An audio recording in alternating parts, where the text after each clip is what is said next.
Hello दोस्तों, कैसे हैं आप सभी। तो आइए दोस्तों, अब हम आगे बढ़ते हैं। आप सब जानते हैं हम अपने यूनिट नंबर 10 अभी कर रहे हैं। तो काफ़ी सारी चीज़ें हमने एक्सप्लोर कर ली हैं। मेरी रिक्वेस्ट है इस लेक्चर पे आने से पहले पिछले जो लेक्चर हो चुके हैं उनको भी सीक्वेंस में ज़रूर देखें, अच्छे से नोट्स बनाएं, पढ़ें, तभी आगे बढ़ें। तो दोस्तों, अभी हमारा जो टॉपिक है that is types of literary research. ठीक है, पिछला टॉपिक मैंने आपको पढ़ाया था कि लिटरेरी रिसर्च के ऑब्जेक्टिव क्या हैं, मकसद क्या हैं। और अब मैं आपको पढ़ाऊंगी कि जब लिटरेरी रिसर्च की बात आती है तो इस पे हमारे सामने कौन कौन सी टाइप्स मौजूद हैं, मतलब कौन डिफरेंट टाइप्स हैं, क्या क्या प्रकार रहते हैं। तो आइए इन्हें देखना शुरू करते हैं। सो दोस्तों, अगर मैं आपको इसमें टाइप्स बताऊं तो बेसिकली ये टाइप्स हमारे सामने इस पे मौजूद हैं, आपके सामने हैं, आप देख सकते हैं। ये टाइप्स दोस्तों हमारे सामने इसमें मौजूद हैं। एक मिनट, ठीक है। तो आइए दोस्तों इन्हें करना शुरू करते हैं।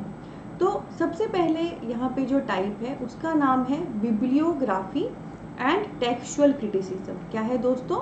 Bibliography and textual criticism. दूसरा है बायोग्राफिकल, ओके।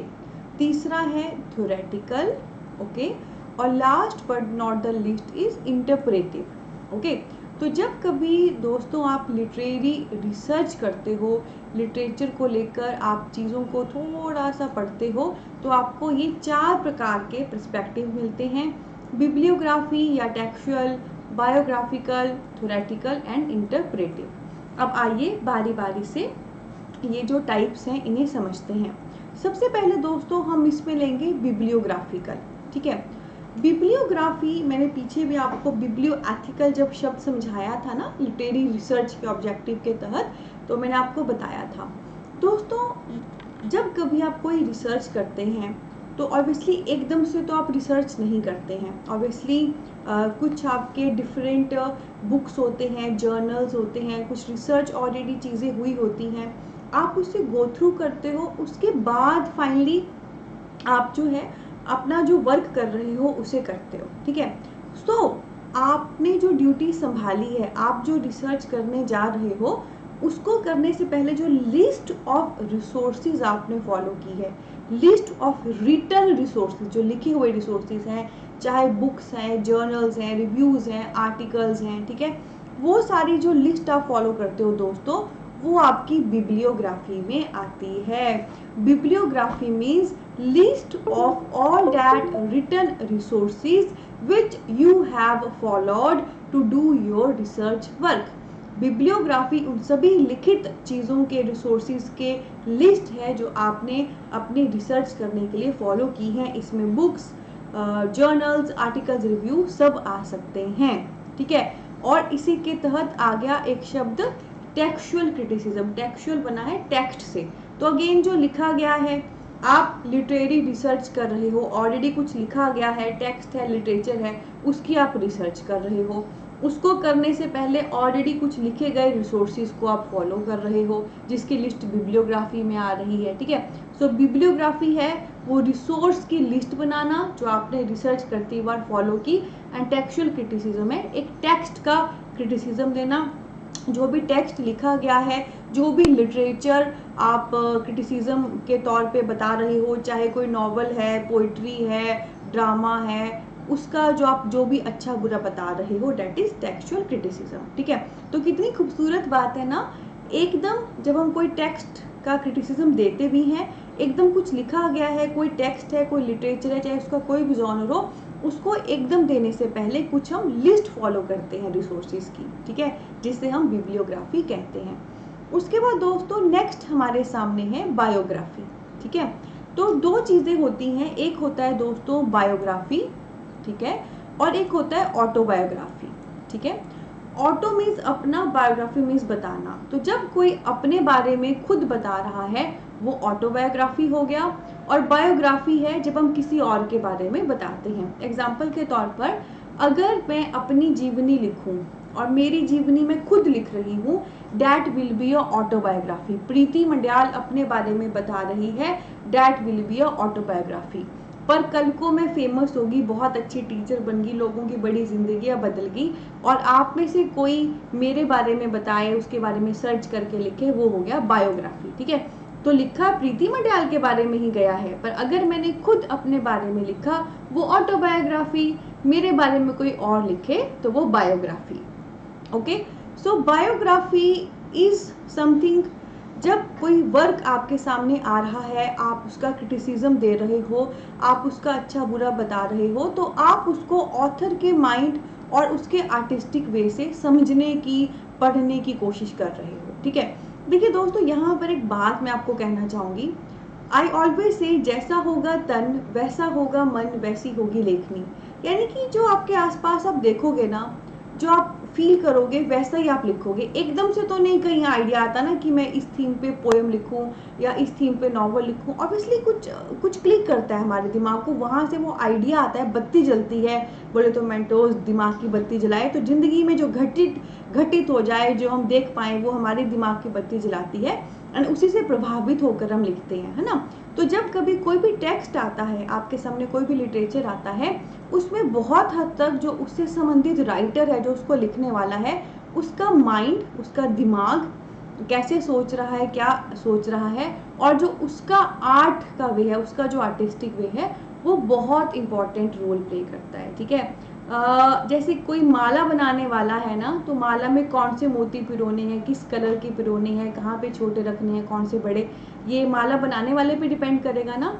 वैसे ही कोई भी पोएम आपके सामने है, वो पोएम किस थीम पे होगी, उसमें किस प्रकार के वो शब्द यूज कर रहे हैं, किस प्रकार से रिदम होगी, ये उस राइटर पे डिपेंड करता है। ठीक है, तो बायोग्राफी मीन्स आप किसी वर्क को, जो जिसका आप क्रिटिसिज्म दे रहे हो, उससे जुड़े हुए राइटर के आधार पर आप उसे जज कर रहे हो। ठीक है, जो भी वर्क आपके सामने है ना, उससे जो जुड़ा हुआ राइटर है, ऑथर है, उसके वे से आप देख रहे हो। ऑटोबायोग्राफी अपने बारे में खुद बताना, बायोग्राफी किसी और के बारे में बताना। तो जो भी आप वर्क देख रहे हो, उसका जो भी राइटर है, उसके पर्सपेक्टिव से आप उसे समझने की जब कोशिश करते हो, तो ये भी लिटरेरी रिसर्च होती है। उसके बाद दोस्तों, थर्ड नंबर पे हमारे सामने है theoretical. Theoretical means theory of literature. मतलब कहने का मतलब क्या है, कोई भी लिटरेचर है, कोई भी साहित्य है, उसका एक बैकग्राउंड होता है, उसकी एक थ्योरी होती है। अब आप सोचोगे थ्योरी कैसे, बिल्कुल आसान है। अगर आपने कोई कविता देखी, तो आप क्यों बोलते हो ये कविता है, उसमें आपको कुछ रिदम मिलती है ना, तब आप उसको कविता बोलते हो। अगर आपको कोई नॉवल दिखा, आप क्यों बोलते हो नॉवल है, लंबी सी कहानी मिलेगी, स्टोरी लाइन होंगे, कैरेक्टर होंगे, तो आप बोलते हो नॉवल है। अगर कोई ड्रामा है, तो उसको आप क्यों ड्रामा बोलते हो, स्टेज पे परफॉर्म होगा, उसमें डायलॉग्स होंगे। सो है तो सब लिटरेचर ही है, पोइट्री, नॉवल, ड्रामा, पर देखो सबके लिखने का तरीका अलग है, सबकी थ्योरी अलग है।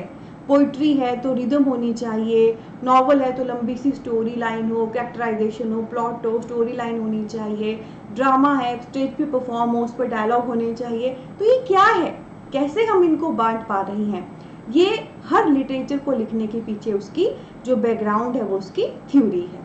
ठीक है, तो थ्योरेटिकल होता है थ्योरी ऑफ लिटरेचर को समझना। लिटरेचर के तहत जो भी आप लिटरेचर समझ रहे हो, जिसको भी आप एनालाइज कर रहे हो, चाहे पोइट्री है, नॉवल है, ड्रामा है, उसके बैकग्राउंड में समझने की उसको कोशिश करना। क्योंकि लिटरेचर है चाहे सभी, पर लिटरेचर के अगर पोइट्री है तो उसके लिखने की अलग थ्योरी होगी, ड्रामा है उसके लिखने की अलग थ्योरी होगी, अगर ड्रामा और अगर नॉवल है तो अलग थ्योरी होगी। ठीक है, so that is theoretical literature, जिसमें आप थ्योरी समझते हो लिटरेचर की। उसके बाद दोस्तों लास्ट हमारे सामने है इंटरप्रेटिव। इंटरप्रेटिव, इंटरप्रेट करना, समझना। तो ये क्या है, interpret and analyse a literary text of an author.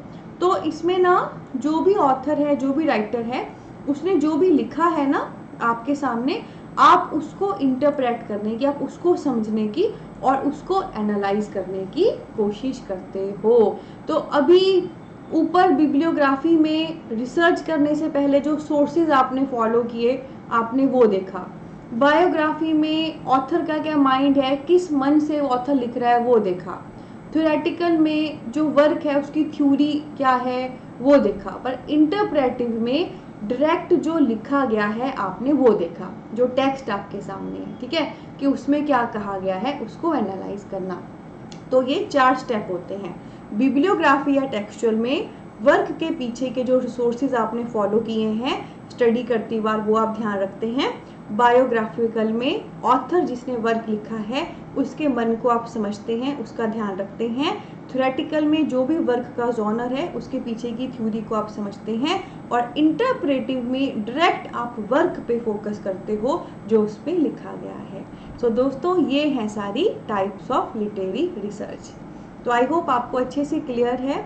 तो एक बात मैं मेंशन कर देना चाहती हूँ, अगेन मैं मेंशन कर रही हूँ दोस्तों, बच्चों की तरह पढ़िए तो बच्चे रहेंगे, और जो डिवाइन समय आप अपनी प्रेपरेशन को देंगे वही आपको डिविनिटी बैक करेगी। ये हम यूनिट नंबर 10 कर रहे हैं। इसमें काफ़ी सारे लेक्चर्स हैं जिसमें कंप्लीट ये यूनिट कराई जाएगी। आपको पीडीएफ मिलेगी कंटेंट की, ऑलरेडी मैंने अपलोड कर दी है। एमसीक्यू की पीडीएफ आपको आगे मिलेगी, और भी सारी स्ट्रैटेजी मैं आपसे साथ में शेयर करूँगी। तो आपने क्या करना है, हर लेक्चर को एक तो सीक्वेंस में देखना है। अगर कोई एकदम से इस लेक्चर पे आया है तो आई वांट टू मेंशन कि पिछले लेक्चर को भी देखिए, हर लेक्चर को सीक्वेंस में देखना, हर लेक्चर को सीक्वेंस में देखते हुए समझना, कॉन्सेप्ट क्लियर करना, नोट्स बनाना और अच्छे से आगे बढ़ना। क्योंकि मैं चाहती हूँ पॉकेट पढ़ाई पे आप जो भी समय बिताएं, आप ये जो भी मेहनत करें ज़िंदगी भर आपके काम आए, चाहे मौका कोई भी हो। तो इसी नोट पे लेती हूँ अलविदा। बहुत सारा प्यार और ब्लेसिंग। ध्यान रखें, जो पढ़ा रही हूँ वो तो करना ही है, पढ़ाने के साथ साथ जो टिप्स टेक्निक्स मैं आपको दे रही हूँ उस पर पूरा फोकस करें। और दोस्तों, सबसे बड़ी चीज़ होती है कॉन्सेप्ट बिल्डिंग, फाउंडेशन बिल्डिंग। अगर आपके कॉन्सेप्ट क्लियर हैं तो आप उस पर बड़ी से बड़ी मंजिल बना सकते हो। तो उसमें मैं बिल्कुल आपके साथ हूँ, है ना। पर ध्यान रखना, ताली दो बातों से बजती है, टीचर का बेहतरीन पढ़ाना और बच्चे का बेहतरीन पढ़ना। तो मैं साथ में हूँ, आप भी साथ में आइए। आइए मिलते हैं और इतिहास रचते हैं। और दोस्तों, अगले लेक्चर में मैं आपको बताऊंगी all what a researcher should have. Literary research क्या है, उसके ऑब्जेक्टिव क्या हैं, टाइप्स क्या हैं, हम देख चुके हैं। आने वाले लेक्चर में मैं आपको बताऊंगी कि एक रिसर्चर में क्या क्या क्वालिटीज़ होनी चाहिए। तो इसी नोट पे लेती हूँ अलविदा। बहुत सारा प्यार और ब्लेसिंग। Take care.